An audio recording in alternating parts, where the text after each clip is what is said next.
तो आज खूप खुश होता. त्याने स्वतःच्या हाताने विणलेली सुंदर नक्षीकाम केलेली पैठणी साडी आज आईसाठी विकत घेतली होती. आज खूप खुश दिसतोयस शंतनू. काय भानगड काय आहे?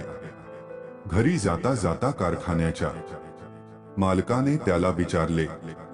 काय नाही मालक, आईची लरू दिवसाची इच्छा होती. तिने माझ्या हाताने विणलेली नक्षीकाम केलेली पैठणी नेसावी. तिची ती इच्छा आज पुरी होणार. तुमचं लरू उपकार झालं मालक. खूप कमी किमतीत ही पैठणी तुम्ही मला दिली. शंतनूने मालकाचे आभार मानले. अरे, तुझ्या बाबाची पण इच्छा होती. तुझ्या आईला पैठणी घेऊन द्यायची.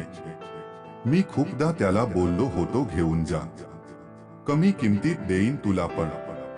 तो खूप स्वाभिमानी. मला म्हणाला मालक, माझ्या गरिबीची कीव करून जर कमी किमतीत देत असाल तर मला नको. मी पैसे गोळा करून घेईन पैठणी माझ्या कारभारणीला. मालक शंतनूकडे पाहत बोलत होते. शंतनू पैठणी विणण्याच्या कारखान्यात काम करायचा. त्याचे बाबाही याच कारखान्यात काम करत होते. लहान असताना तो खूपदा बाबांसोबत या कारखान्यात आला होता.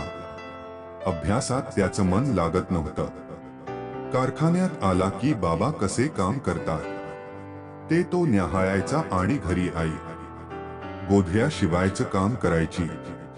शेजारच्या आया बाया जुन्या पुराण्या साड्या आणून द्यायचा आणि त्याची आई त्याच्या सुंदर नक्षीकाम केलेल्या गोधड्या शिवायची. तिने शिवलेली नक्षीदार गोधडी खूपच उबदार आणि आकर्षक वाटायची त्याला. त्याच्या बाबांचा तुटपुंजा पगार आणि आईने शिवलेल्या गोधड्यांच्या पैशातून जेमतेम घरखर्च चालायचा. एक दिवस छातीत कळ आल्याचं निमित्त झालं आणि त्याचे बाबा देवाघरी गेले आणि त्याची आई पुरती कोलमडून गेली. वर्षानुवर्षे गोधड्या शिवलेल्या हातांना जणू लकवाच मारला. तिचा उत्साह पुरता मावळला. दिवसेंदिवस ती अधिकच खंगत गेली आणि परिणामी ती वारंवार आजारी पडू लागली. कारखान्याच्या मालकाने त्याला बालवयातच त्याच्या बाबांच्या जागी कारखान्यात कामाला ठेवून घेतलं. पैठणीचं काम शिकायला त्याला 3-4 वर्षे लागली. पैठणीचं कोरीव नक्षीकाम करण्याची कला त्याला अवगत झाली. ती त्याच्या आईमुळे. आई करत असलेलं गोधड्यांवरच कोरीव नक्षीकाम नेहमीच त्याचं लक्ष वेधून घ्यायचं. त्याने प्रचंड मेहनतीने पहिली पैठणी तयार केली आणि मालकाच्या परवानगीने ती आईला दाखवायला घरी नेली. आपल्या लेकाने विणलेली पहिली पैठणी पाहून त्याच्या आईच्या डोळ्यातून अश्रू वाहू लागले. तिला खूप कौतुक वाटलं. पैठणीवरून मायेने हात फिरवत ती म्हणाली, पोरा, अरे, माझ्या गोधड्याच्या नक्षीकामाला तू केवढं मोल दिलंस. माझ्या गोधड्यांवरच्या नक्षीकामाला तू साडीवर चितारलं. आईने दिलेली ही शाबासकीची थाप त्याच्यासाठी खूप मोलाची होती.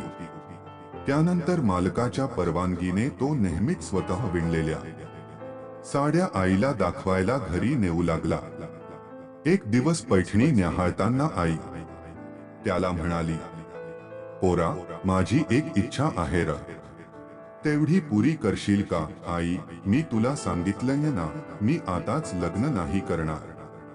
सारखं सारखं ते लग्नाचं भाषण मला नको सांगू. तो चिडून बोलला. अरे टोणग्या, माझं ऐकून तर घे.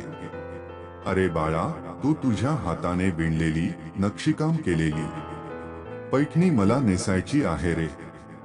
ती डोळ्यात पाणी आणून बोलली. अगं आई, कसं शक्य आहे? पैठणी किती महाग येते.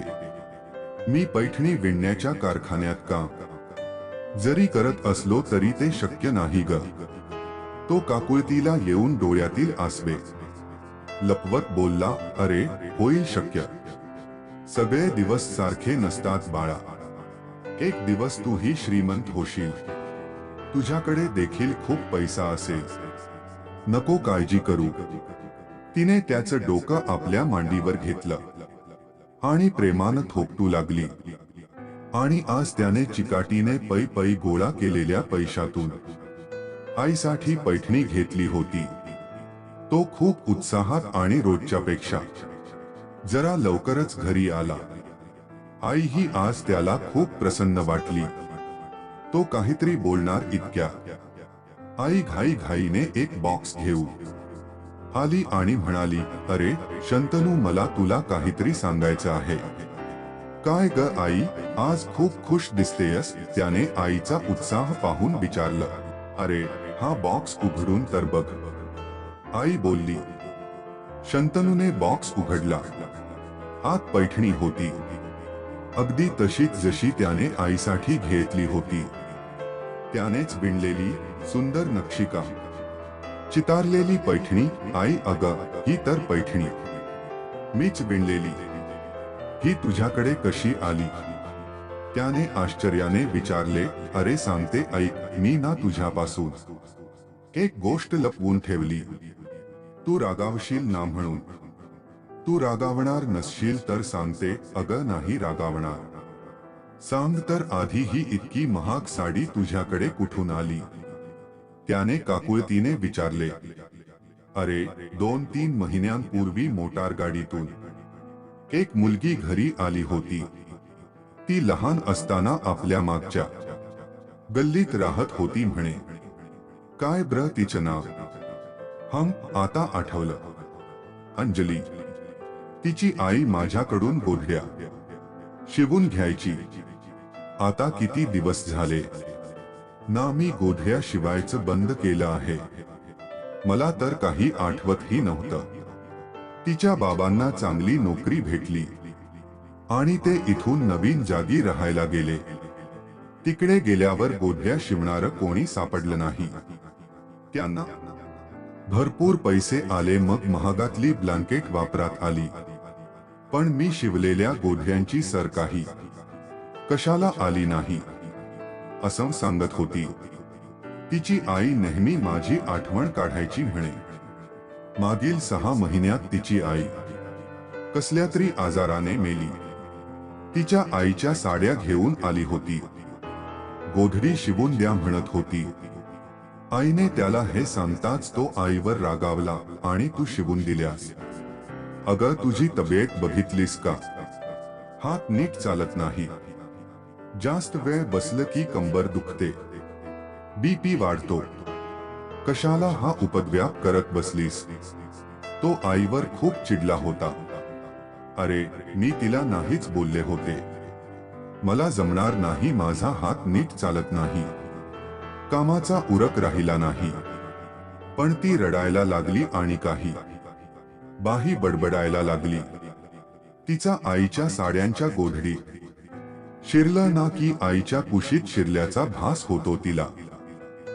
तिला गारठ्यात रक्षणारी तिच्या आईच्या मायेची ऊब जाणवते. तिला गुरफटून घेताच गाढ झोप लागते. कुशीसारखी तिच्या सैरभैर मनाला स्थित्यंतर प्राप्त होत. जेव्हा जेव्हा ती आईच्या पातळांच्या गोधडीमध्ये शिरते तेव्हा मायेचा हात पाठीवरून फिरतो असं वाटतं. तिला एक नवीन उमेद मिळते. लाखोंच्या आलिशान गादीवर जे सुख मिळत नाही ना, ते सुख मिळते आईच्या त्या ओबड धोबड गोधडीमध्ये. ती त्या गोधड्या तिच्या आईची आठवण म्हणून मरोस्तोवर सोबत ठेवणार आहे असं म्हणत होती. किती लागतील तेवढे पैसे घ्या, जेवढा वेळ लागेल तेवढा वेळ घ्या, पण मला गोधड्या शिवून द्या. अरे पाय धरले तिने माझे. तिच्या डोळ्यातलं पाणी बघून मला नाही म्हणवलं नाही रे. काल सकाळी येऊन ती गोधड्या घेऊन गेली. खूप पैसे देत होती पण मी नाही घेतले रे. मी तिला म्हटलं, अगं तुझ्या आईसारखी मायेची पाखरण करील ही गोधडी तुझ्यावर. त्यात ह्या मावशीच्या प्रेमाची ऊब पण असू दे की थोडी. मला तिच्याकडून पैसे घेऊ नाही वाटले रे. मी तिच्याकडून पैसे घेतले नाही म्हणून आज परत आली होती आणि जाता जाता मी नको म्हणत असताना हा साडीचा बॉक्स देऊन गेली. हे सगळं ऐकून शंतनूचे डोळे पाणावले. आपल्या हातातला बॉक्स लपवत तो आईला म्हणाला, मग नेसली का नाहीस?